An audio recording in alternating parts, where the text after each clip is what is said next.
कुछ दिन से कांग्रेस पार्टी ने हमारे 400 पार के लक्ष्य को ट्विस्ट करना शुरू किया है। उन्होंने एक प्रकार से 400 पार के लक्ष्य को संविधान बदलने के लिए ये लक्ष्य है, और दूसरा एक अपप्रचार कर रहे हैं कि भारतीय जनता पार्टी 400 पार करने के बाद आरक्षण को समाप्त कर देगी। ये दोनों चीजें निराधार और तथ्यहीन है। भारतीय जनता पार्टी को पूर्ण बहुमत इस देश की जनता ने 2014 में भी दिया, 2019 में भी दिया। हम 10 साल से पूर्ण बहुमत के साथ की सरकार चला रहे हैं। हमने पूर्ण बहुमत का उपयोग कांग्रेस की तरह इमरजेंसी डालकर लोकतंत्र का गला घोंटने में नहीं किया। इमरजेंसी डालने के लिए, लोकसभा का टर्म एक्सटेंड करने के लिए, संविधान बदल करने में नहीं किया।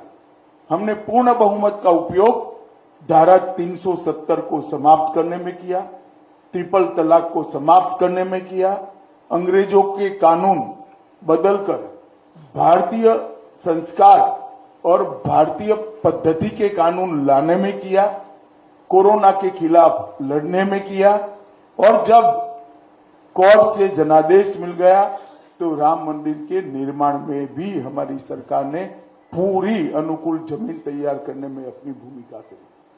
कांग्रेस पार्टी एक झूठ फैलाकर जनता के बीच में भ्रांति पैदा करना चाहती है।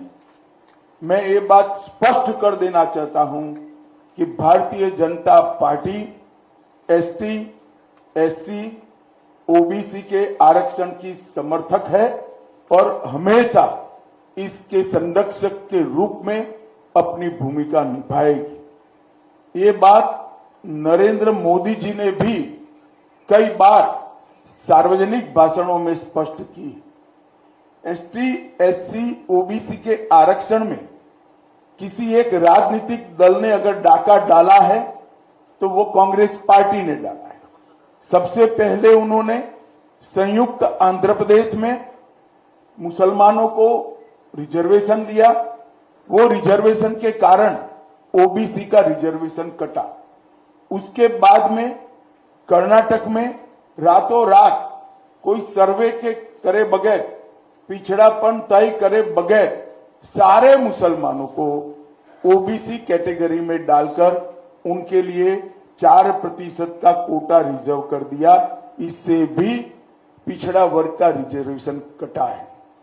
भारतीय जनता पार्टी स्पष्ट रूप से मानती है कि धर्म के आधार पर आरक्षण संविधान सम्मत नहीं है, गैर संवैधानिक है, और जब भी इन राज्यों में हमारे पास अधिकार आएगा, हम ये धर्म के आधार पर लादे गए आरक्षण को समाप्त कर कर एसटी, एससी और ओबीसी को हम न्याय दिलाने का काम करेंगे। मित्रों, उनकी हताशा, निराशा इस स्तर पर पहुंच गई है कि उन्होंने मेरा और कुछ भाजपा नेताओं का फेक वीडियो बनाकर सबके बीच में सार्वजनिक की।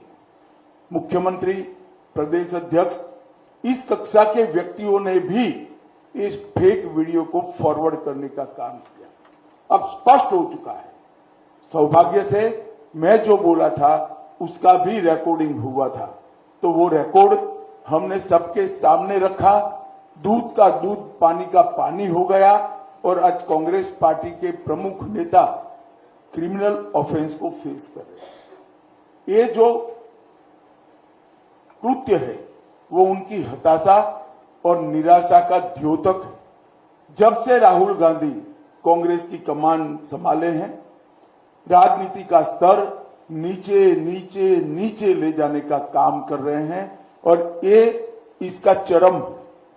लोकसभा में चर्चा न हो देना, राज्यसभा में बहिष्कार करा देना, शोर शराबे करना और निराधार झूठ बोलकर प्रजा में भ्रांति फैलाने का काम लगातार उनके नेतृत्व में कांग्रेस पार्टी कर रही है।